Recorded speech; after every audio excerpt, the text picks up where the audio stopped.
Good morning, students. Today we are going to start with a new essay on superstitions by A.G. Gardiner.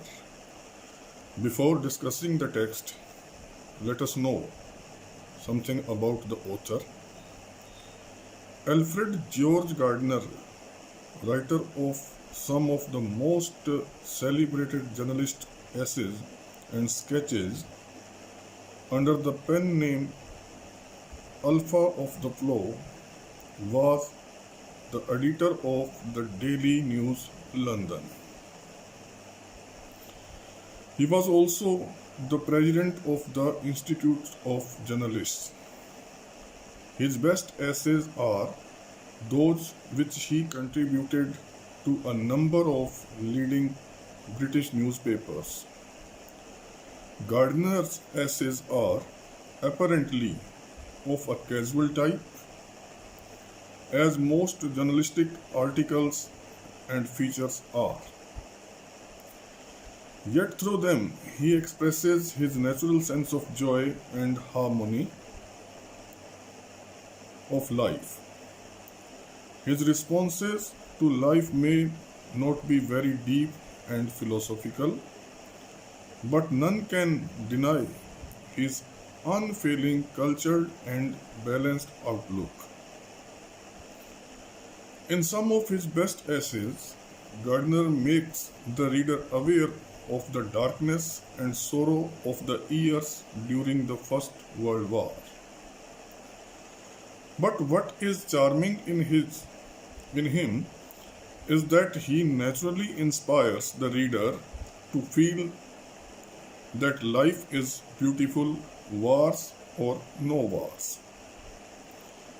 A distinct quality of his style is that he never strains after effects.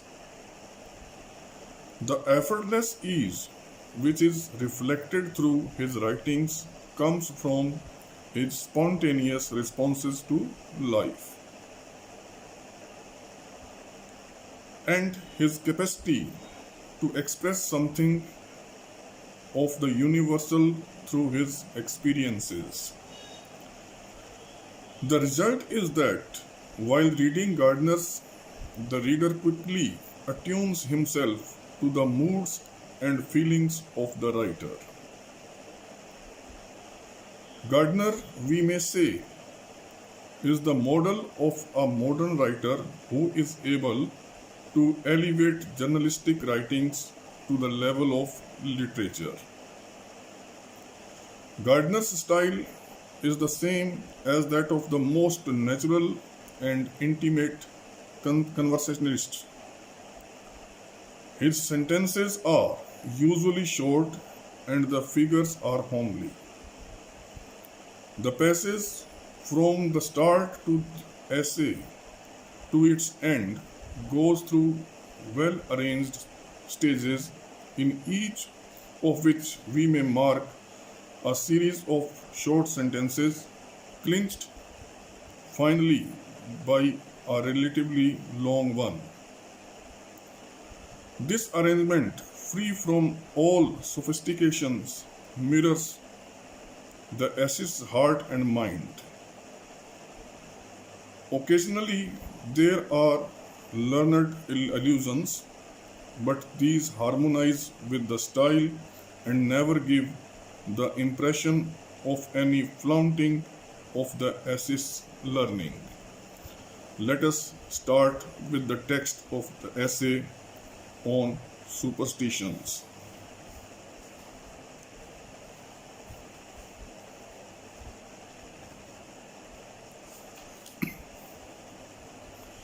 Superstitions means ignorant belief or idle fancies. It was inevitable that the fact that a murder has taken place at a house with the number 13 in a street, the letters of whose name number 13 would not pass unnoticed. Author starts with the example of number 13 Number 13 is generally considered as an unlucky number. He says that if there has taken place a murder in a house number 13 or in a street number 13, immediately it attracts our attention. He says that it was inevitable that the fact, it is an inevitable, irrefutable fact that whenever a murder takes place in a house number 13 or a street number 13, automatically it attracts our attention. It compels us to think that maybe this number 13 is responsible for that murder.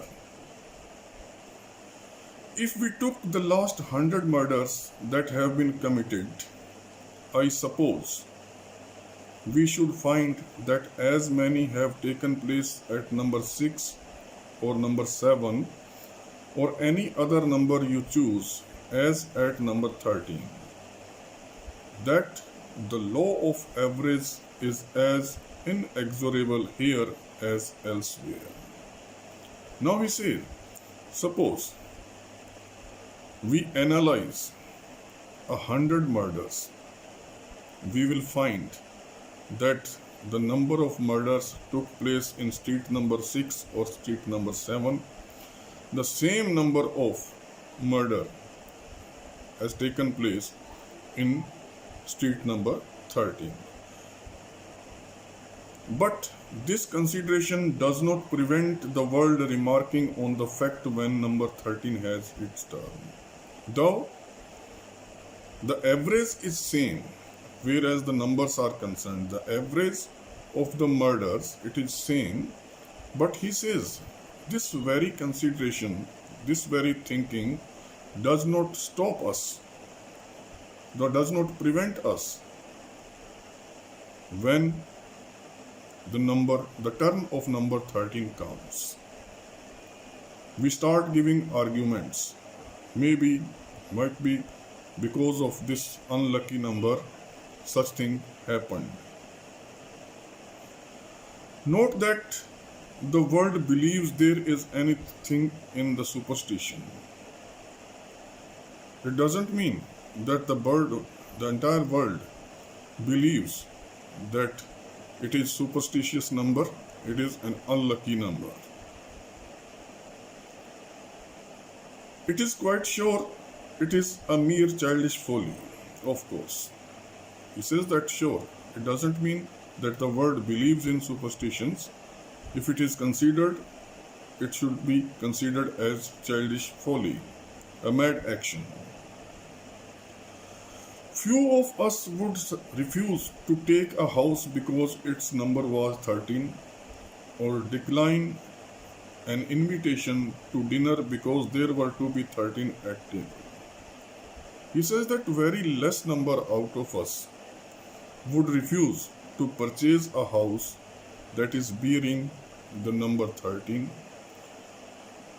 Few of us would refuse the invitation of a dinner in which there are going to be 13 members around the table.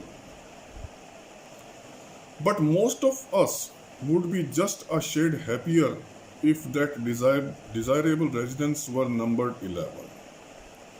He says that, but most of us would be delighted, would be happy if the house that is going to be purchased is having number 11. And not any the less pleased with the dinner if one of the guests contracted a chill that kept him away. In the likewise manner, talking about the example of dinner, he says, in this case also, suppose one of the guests becomes ill and he remains absent from the dinner, most of us would be pleased. We would not confess this little weakness to each other. This is a little weakness, and we do not accept it to one another. We might even refuse to admit it to ourselves, but it is there. Even we might refuse to admit to ourselves. We can say that we do not believe in superstitions, in such things, in idle fancies, in such ignorant beliefs. But author says the fact is that such things are there in the life of human beings. Mark it here. Thank you very much.